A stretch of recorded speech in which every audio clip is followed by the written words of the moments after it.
people in, and then held them overnight, and then released them, right? This is the American boats story, and John Kerry thanks the broke Iranians. down And Joe Biden said, "We don't need an simultaneously. apology from the Iranians for doing this." This is just how Two of our USA international military diplomacy boats, that's works. what they say. Seems like it went on. Story. Seems like it went on a night too long. Well, yes, and the Iranians tell a slightly different story.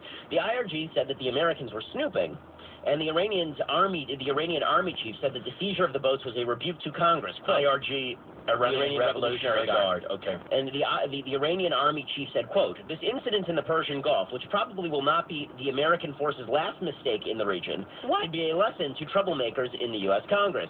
They then released a series of photos, and the photos show all of our American sailors in real disarmed, hands that don't shoot poses, with their hands behind their head on their knees, and then them in custody with the female sailor. There were 10 sailors, one of them was female, with the female sailor in a hijab.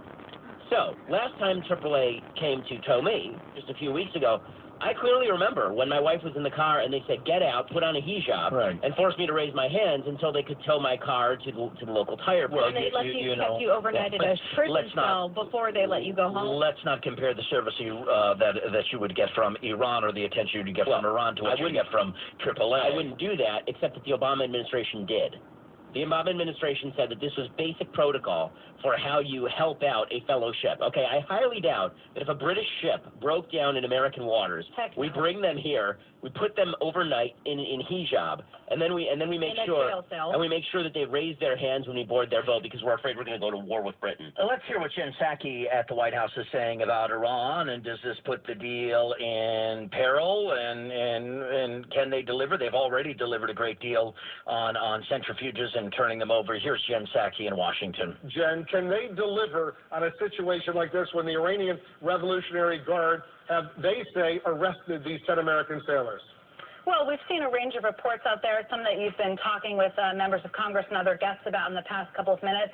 I don't want to jump ahead of where we are and what we know. Obviously, we've been assured of their safety and that they will be able to proceed on their journey promptly.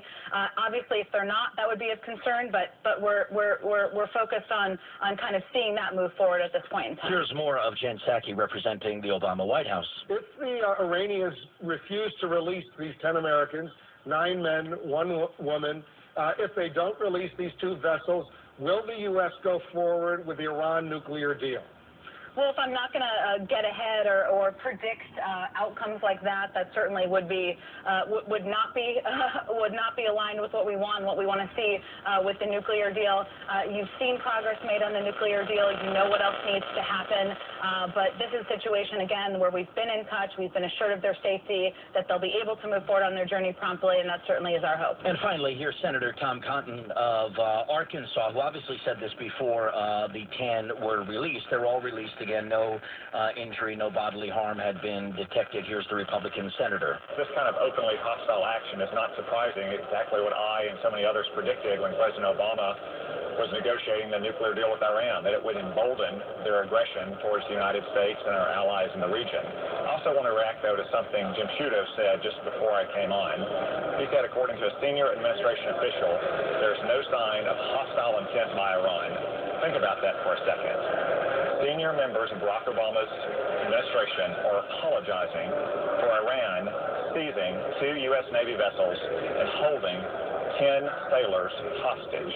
The White House tonight is a hotbed of cold feet. That's Tom Cotton of Arkansas. I think Tom Cotton for VP. I love that man. I mean, that is an 38 seconds does it for you? That's all you need? You know, I've been watching him for a little bit. Okay. I remember his campaign in Arkansas. I remember how leftists spent a lot of money trying to make sure that he wouldn't win this. And the Clintons. And the Clintons going down there and disparaging an American hero. And this guy, when it comes to, you know, being a heroic, great American and believing in our founding principles, he's a good guy. But when it comes to international affairs, he has the Obama administration pegged exactly as they should be. Where did you say you want him at a VP role? Yeah, why not? Yeah, sure. Okay. Cruz and Cotton? Cruz Cotton. Hey. Yeah. Hey.